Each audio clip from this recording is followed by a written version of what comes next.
Start by wedging the clay really well.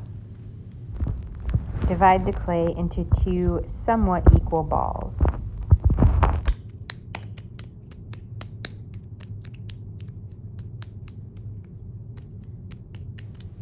I usually pat them and roll them in my hands until they're smooth.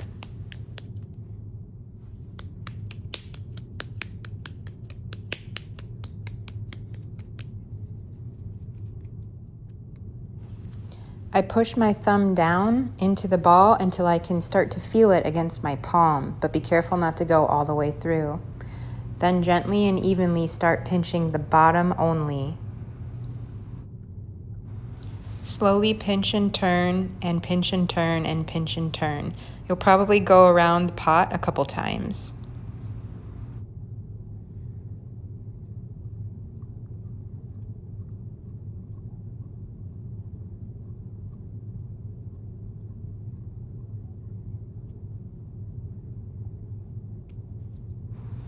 After a couple times around on the first ball, I start the second ball and repeat that process with the second ball.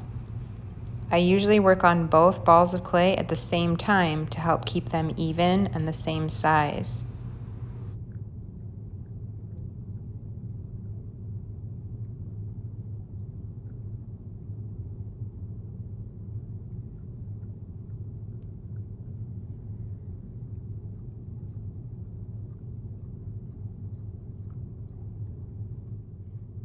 After you finish the bottoms of both pots, then you move to the middle.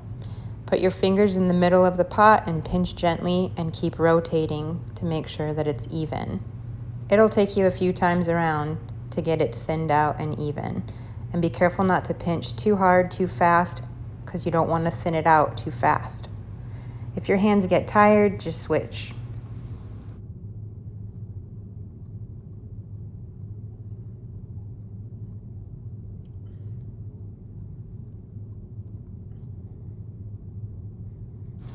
After I finish the middle of my first pot, I move to the second pot and work on the middle of that pot only.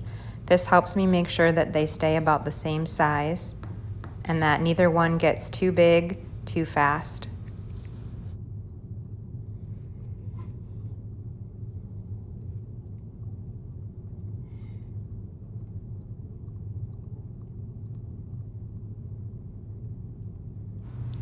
Sometimes I stop and check to make sure that they still line up together and to see how much farther I need to go.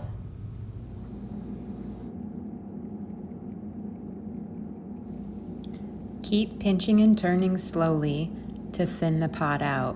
I usually tell my students to go until about the width of their pointer finger or pinky finger. And remember not to pinch too hard too fast, because then it will get too thin too quickly and it could fall apart. Also, my fingers are pinching just under the rim because I want to leave the rim a little bit thicker so I have some room to slip and score and attach them together.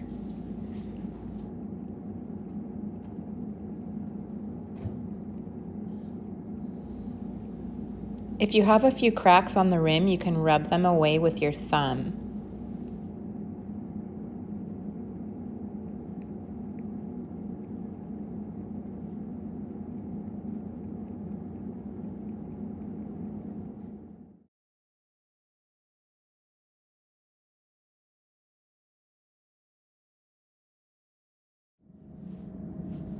I use water and a serrated rib to slip and score each rim.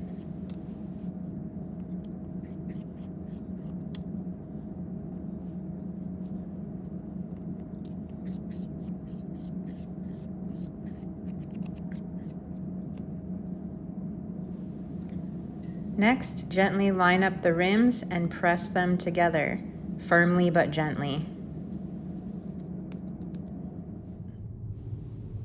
You can blend the seam together with your thumb, going gently back and forth. If this doesn't work, you could try using a serrated rib. I always tell my students, do whatever works best for them.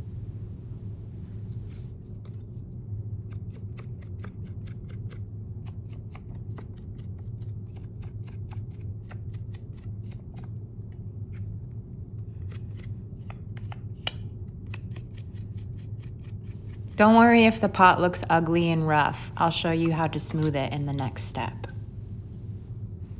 Sometimes there's a gap in the seam that's hard to fill, so you can take a little bit of clay, make a small coil, and blend it.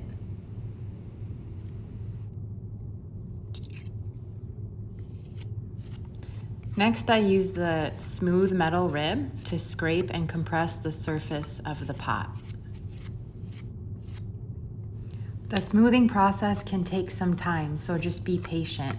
Keep going back and forth with the rib. You can also use your fingers to get rid of any drag marks that the rib might create. You can pat the pot into shape also, and even roll it on the table to get it more smooth and into a perfect ball.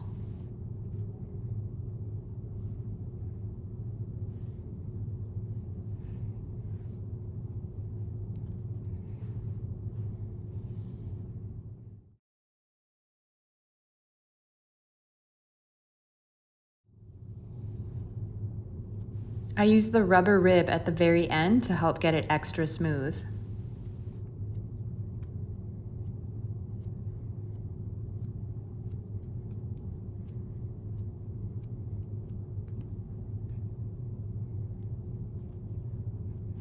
Now you're ready to turn it into something.